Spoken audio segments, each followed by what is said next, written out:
Assalamu alaikum and welcome to this weekend's edition of Book Bites. Have you ever considered, walking into the ward of a psychiatric hospital and the encounters you might have? Relatively a microcosm of what goes on in the world around us. Tonight's author is Johannesburg-based editor, writer, copy editor, and journalist, Mr. Perfect Hlongwane, who is presented his second novel, Sanity Prevail by Blackbird Books. I've just been paging through and finalizing and reading this novel and finding it very difficult to put down because there's something incredibly powerful about an unassuming small book like this that has packed ideologies, experiences with different people through different facets of life sitting within the halls of a psychiatric ward in a Johannesburg hospital. And this is by no means a kind of helicopter study of mental health. Mr. Hlongwane's protagonist is admitted into this hospital, and while he grapples with his own he calls it craziness, he brings us the powerful stories of his fellow patients. Salam and welcome to you, Mr. Hlongwane, Perfect Hlongwane. Welcome to the show. It's so wonderful to have this opportunity to chat to you. And I've really enjoyed this book, so I have loads of questions this evening. Welcome to the show. Thank you so much, Shafinaaz. Greetings to everyone in attendance. Thank you for taking time out to join in the chat. Quite a comprehensive intro. I largely agree with your summation of this this crazy little book. I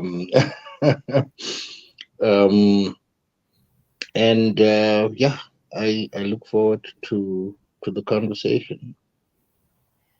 Fantastic. So, to dive right in, tell us about your writing process, presenting these characters of such great depth, and what was it like to interrogate these different spaces in the minds of these characters that you've presented here? Yeah. So, a lot of the time when we discuss books, especially the kind of fiction that I write, a popular question is, hey, how much of this is autobiographical, right? I suppose because it's a fair question, because a lot of it reads as autobiographical. A lot of autofiction is written in such a way that it will actually come across that way. But of course, it's also a very tricky question, given the fact that my own belief is that the writer of fiction is an inventor of personal histories. So so you could meet someone in on the Hlongwane, and you could develop that episode into something that happens in your novel.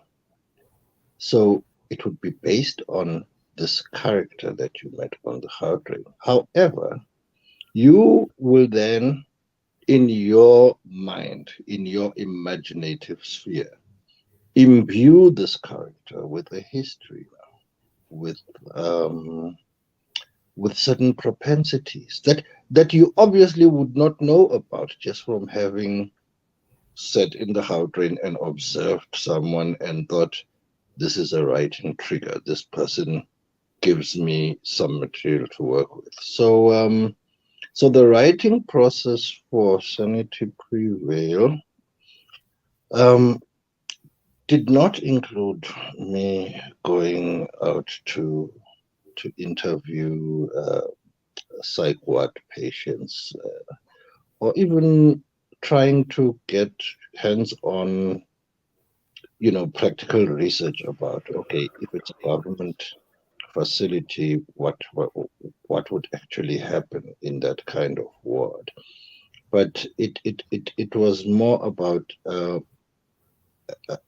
an imaginative and psychological excavation of what I imagine happens. Yeah, and what's scary about that is I've had readers who are psychiatrists and psychologists in these institutions who have said to me, "You spent a long time in a place like where I work because that can't be that accurate." So I think that Right. tells you something about the imagination and its power sometimes. Well, it is rather fascinating because as a reader, I felt like I really had an intimate view of what happens inside a psychiatric ward.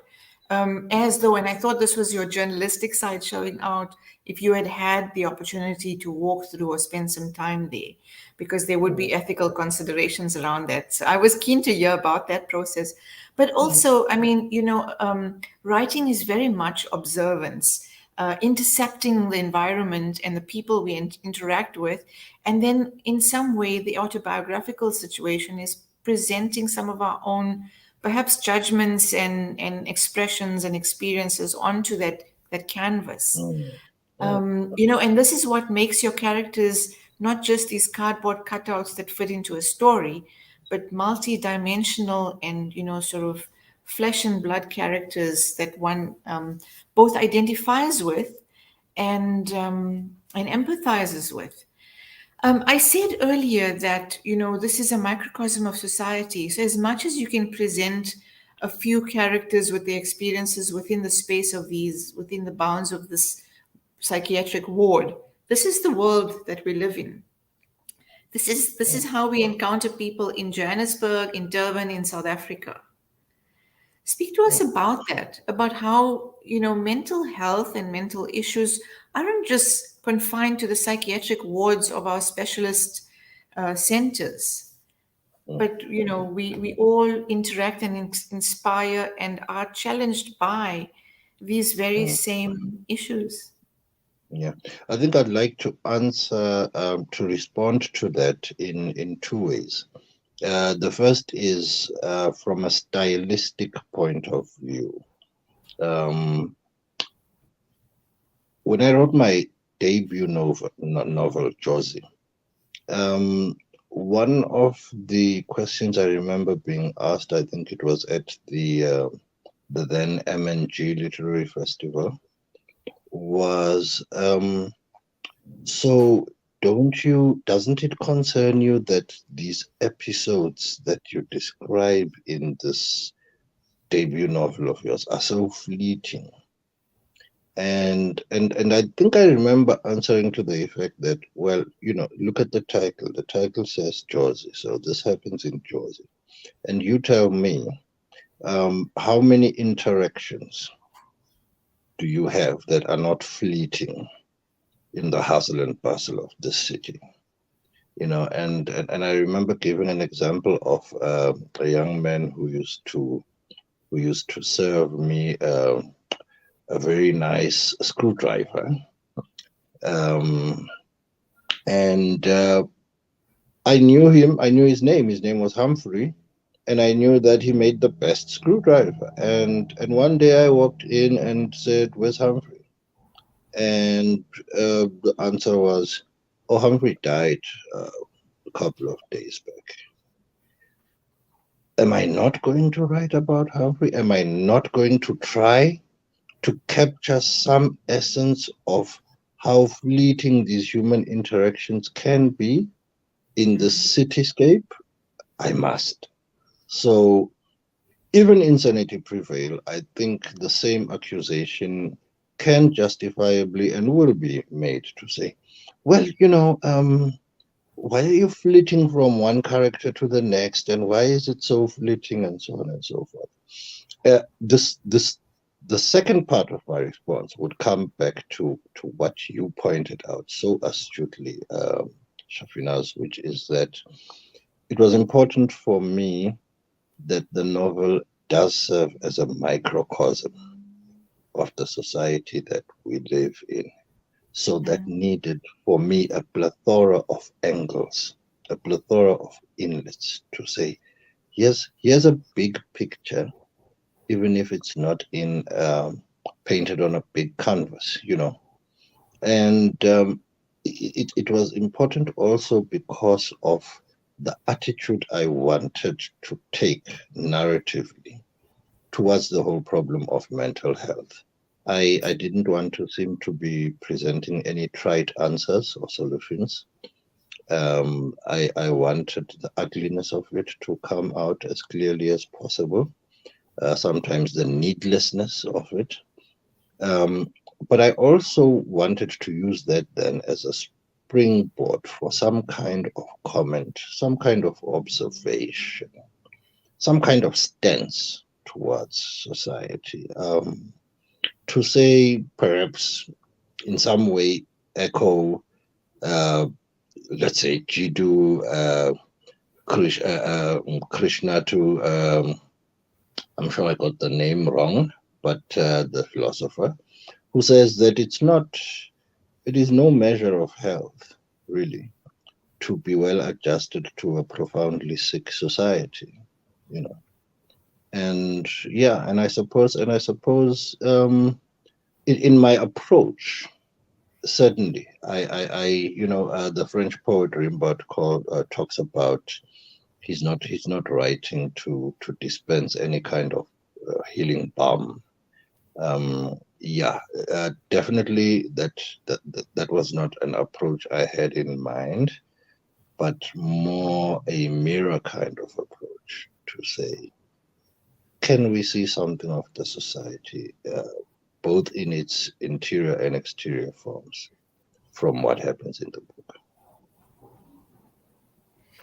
I appreciate the Krishnamurti quote, and it reminds me of the anti-psychiatrists who say that, insanity is a sane response to an insane world. Mm, And that's why, as I was reading this novel, there's the slide between the obvious judgments that we hold as a sane society, mm, against anyone who might be sort of placed in a facility to shape and form and reform for re-entry into society. And it started to make me think also about, this why in my written review I talk about patients and inmates because of the treatment of patients within these facilities, because you highlight some of that. mm, The kind of clinical, sterile treatment of subjects within the space, and what this means for the human being who's observing it, who's being frustrated by this treatment, this invisibility versus visibility, and mm, all of that comes through so sort of pointedly, so precisely in this novel. I want everyone to read this novel. I want people to reflect, empathize, build those bridges, question our own judgments and our own privileges, perhaps in that space. But this is also a historical novel. Through your mm, characters, you're commenting on xenophobia and its effects, you're commenting on poverty and its effects, on mm. dislocated families, but you bring in the apartheid past as well. Speak to us about these different thematic references through your characters. Yeah, thank you for that question. I felt it was important. I felt it was important because I was strongly convicted that the the universal is always local. The universal is always particular, and I wanted my narrative to acknowledge that deeply held belief of mine. So, on the one hand, I did want to write a novel that does not does not betray some of the kind of insularity that you sometimes sense in the South African psyche, where, for example, world problems are suddenly cast as uniquely South African problems, you know. But at the same time, I wanted to say that what what is local, what is particular, is also universal and can be presented as such in its particularity. And for that, I felt I needed to excavate the history. Also, because I felt that the history is important to understanding any and every question about uh, mental wellness, mental health. Um, I, it was my perhaps not wholly successful attempt to say that history and the traumas that thread through our histories cannot be divorced from our blood. They can't be, we can't put it through a sieve. And all these things contribute to the whole overarching question of why are we mad? Who is mad? Who gets to say what's mad, who's not, what's not, you know. Absolutely. Another question that occurred to me, during the course of both reading this and, when I've encountered questions in my own research or journey around what constitutes sanity, types of schizophrenia versus our cultural allegories around the spiritual world and what we encounter in the spiritual world, and the power and the knowledge of these sort of cultural remnants, through oral storytelling or whatever the case might be. You know, I felt like in one of your examples, or one of your characters, there is a basis for that. That weakness is sort of maybe overcome, through a kind of deep sense of spirituality and these visions and this seeing in a way. I don't know if you can Yeah. speak to us about some of that without Yes, giving away too much. I get what you're saying. I think in terms of the narrator, there is grudging a grudging acceptance on his part to say that um, because of upbringing, because of the ties that weave the past into the present, he's not trying to con himself and say, for example, you know, I don't believe in God or whatever. So but it's a big it's a very grudging acknowledgement, also in the sense that it was important for me to have a narrator who is not entirely convinced at any point in time in his own point of view. And the reason this was important for me was because at all material times it has seemed to me that the question of mental health cannot avoid being a philosophical question. And if it is a philosophical question, then surely any honest attempt to engage it will exist in certain zones of uncertainty, of even circuitous, some might say circumlocutory, you know, questioning and re-questioning and going around in circles. Because I do believe that at its core, it becomes a philosophical question. Why are we here? Who are we? What do we need to do? And I think um, perhaps the people who ask these questions of themselves most honestly are those who are counted as weak and who seem to crumble and sometimes are institutionalized because because perhaps they have the courage to confront these zones of uncertainty and to say, I don't know, or I might be wrong, Yeah. or I believe this sometimes. And then a few pages later, oh no, no, no, no, actually I think that was nonsense. That is for me at least a more accurate depiction of the human condition. And the dynamism that's suggested is that there is no right or wrong answer. There's no monolithic response to questions around the who and the why. For any singular person, not just for 7 or 8 billion people on the planet. And in a given time, something might be true and it might change because that's the fluidity of life, that those same answers might not ring true at a certain stage in your life, and as life moves along. So I find that using the vehicle of your unnamed protagonist engages that empathy because of the realness of his ideologies, his questioning, that we can all identify with. You know, this idea that there is no straightforward one response, correct, right, or wrong, to Mm, where we're at and what's expected of us. And we're constantly challenging those expectations, those sort of the labels that have been drawn and the veils that have been drawn over our faces.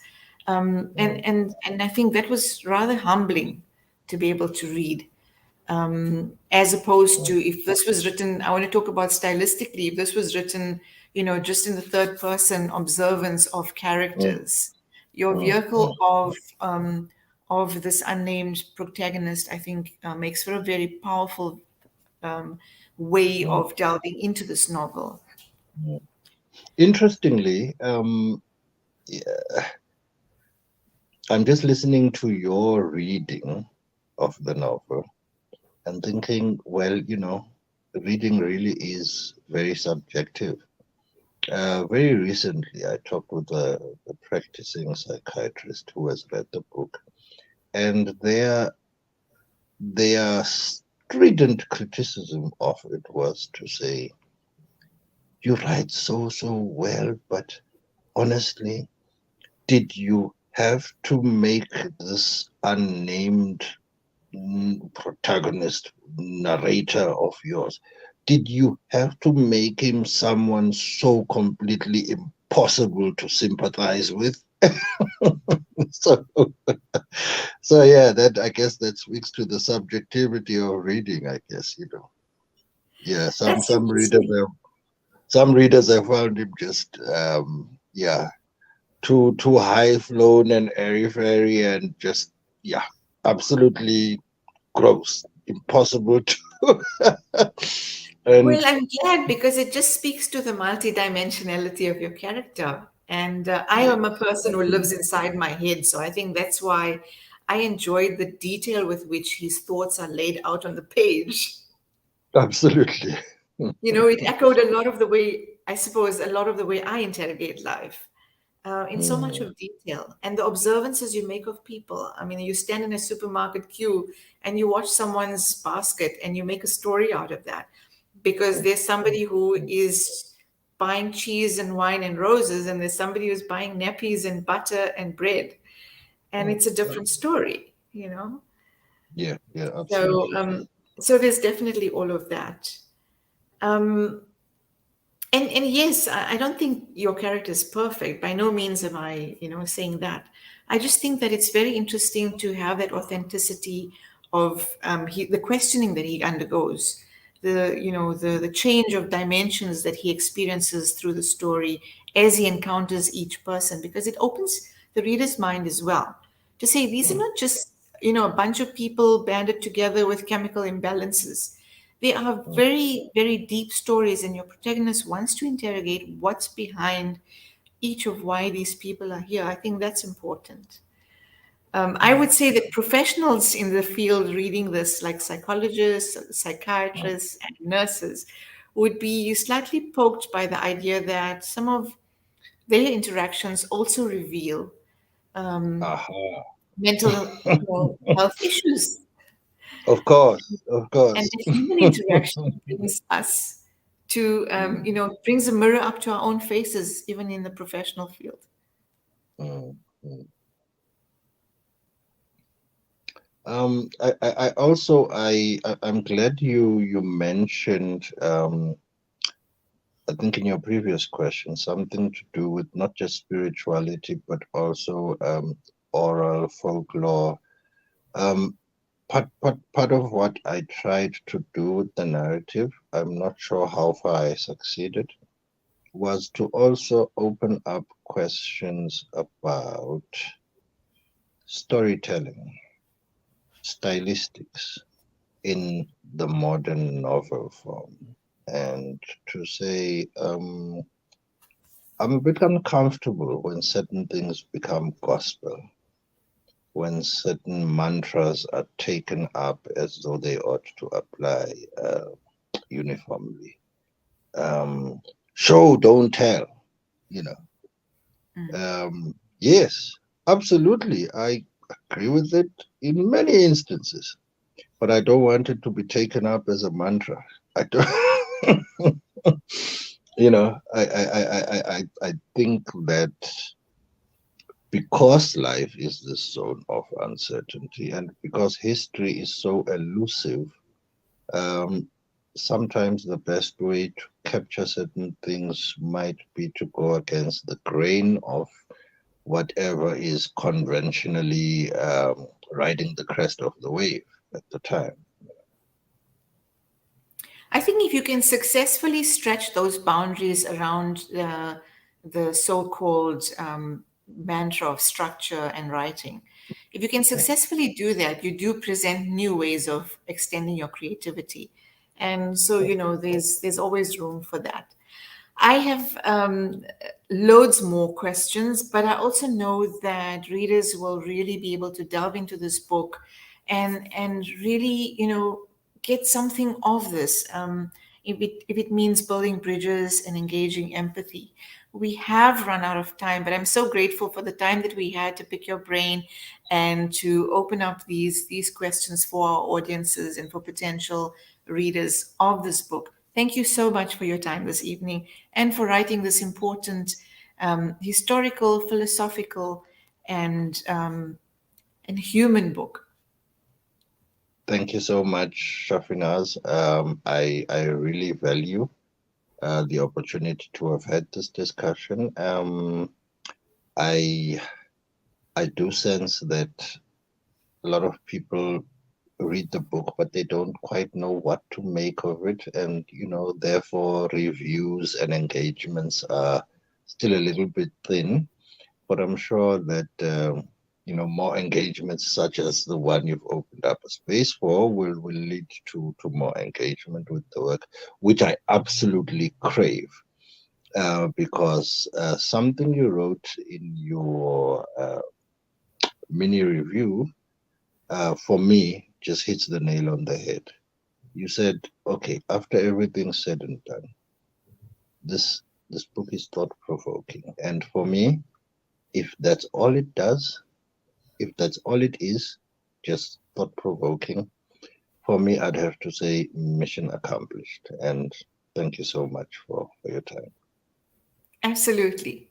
And with that, we wish you everything of the best with the ongoing um, sort of dissemination of this book and future writing from you.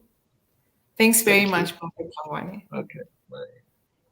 And that's it from us on Book Bites this evening. You heard from the author of Sanity Prevail. Please go out and get yourself a book. Get Christmas copies. This is a human story, a bunch of human stories that you will identify with. Assalamu alaikum wa rahmatullahi wa barakatuh.